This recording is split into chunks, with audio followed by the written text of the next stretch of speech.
It's time for our Men of Platinum presents Direct Hit for the final time as we look back at the final of the ICC Men's Cricket World Cup, and Anil Kumble will identify his Man of Platinum very shortly, and it's a player that we pick, as we have right through the course of the tournament, player that demonstrated an indomitable spirit and had unwavering values just like Platinum. And Anil will reveal that in a little while from now.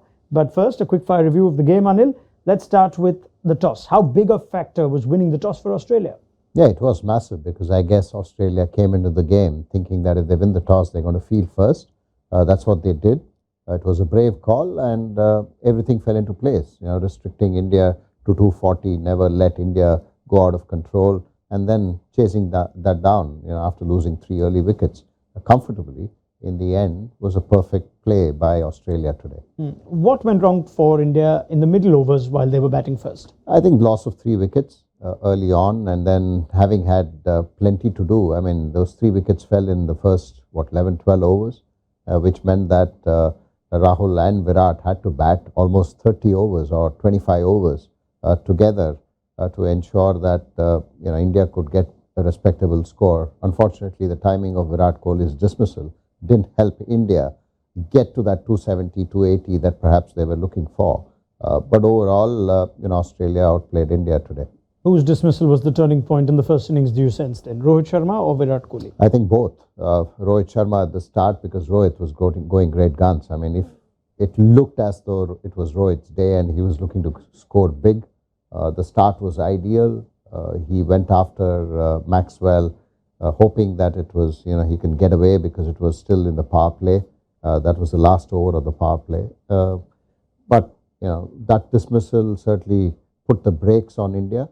Which we have seen from there that India have recovered. India certainly recovered, but the timing of Kohli's dismissal in that 28th over, 29th over certainly sort of put brakes to the India's total from there on. So both dismissals key, but Rohit probably was critical for India to literally take the game away from Australia. Right. What was most impressive for you from the Travis Head, Marnus Labuschagne partnership in the chase? I think the combination. You never sort of thought that Travis Head was looking to survive. He was dominating. He was aggressive. He came hard with the bowling attack. He was looking to score runs. That 28 overs of India in that middle, India scored only 1 boundary, whereas Travis Head was literally dominating in that partnership. And Marnus Labuschagne just played his role of just maneuvering the bowling and ensuring that Australia didn't lose further wickets in that middle period. And what was really good from Marnus Labuschagne and Travis Head was their ability to play spin. They never played the unconventional shots, which we have seen Australia sort of resort to when they encounter spin.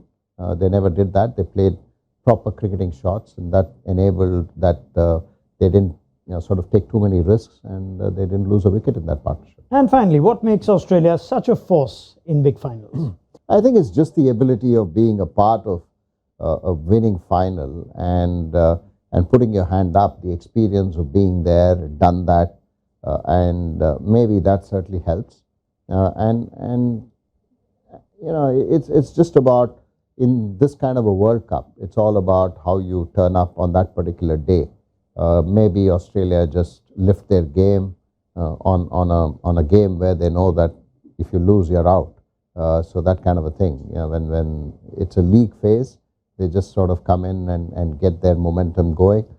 India had a perfect 10 games. Australia just had 1 perfect game, which was the most important one, and that was the final. All right, and therefore, I guess we'll have to pick a non-Indian player, as you rightly pointed out. Before we did this segment, we've been doing it for every India game, but your Man of Platinum, Anil Kumble, I think it's an easy one. Yeah, it is. Travis Head, to have a fantastic semi-final, literally helping his team win the semi-final, scoring that 60 runs and picking 2 wickets. Today, outstanding catch of Rohit Sharma, and then coming in when the team needed him. Team is 47 for 3. He strings a partnership along with Labuschagne, but the dominating partner is Travis Head. He goes on to get those 135 runs.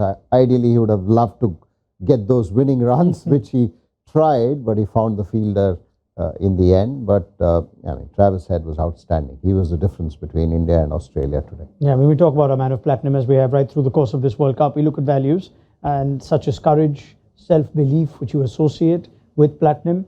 And I guess courage is something you certainly needed when Bumrah and Shami were moving the ball, when Australia were 47 for 3 early on, Anil, in a big final. Self-belief as well. Travis Head's not played in a big World Cup semi-final and final, and he stood out in both. Yeah, he did. I mean, he just came into the side.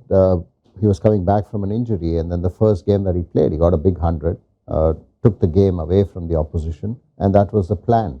Once Travis Head came into the side, suddenly the makeup of Australia in the top 3 were all aggressive batters. Mitch Marsh, David Warner, and Travis Head, who could literally on their day take the game away from the opposition. And that's exactly how dominating Australia became because of Travis Head's influence and his coming into the side. All right, well, he is our man of platinum, Travis Head, as the most important segment to feature as your man of platinum on the final. Anil Kumble, you've been my man of platinum right throughout the World Cup, so thank you very much. Thank you so much, Rana. For your time and your thoughts. This was Men of Platinum Presents Direct Hit.